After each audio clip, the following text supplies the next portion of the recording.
今天我们来学习短语 be born with a silver spoon in one's mouth。在中世纪和近代欧洲，银质的餐具是贵族和富裕家庭的象征。如果一个婴儿一出生就能用银汤勺喂养，说明家里有钱有地位。那这个短语呢，可以翻译为出身富裕、家世显赫、从小条件优越、含着金汤勺出生的。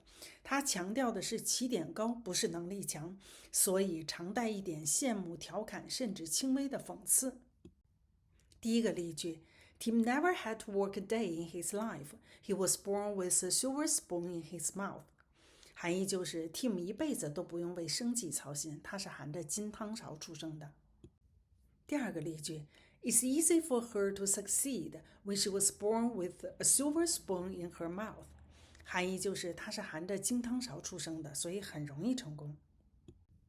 第三个例句Many assume he was born with silver spoon in his mouth because of his family's wealth.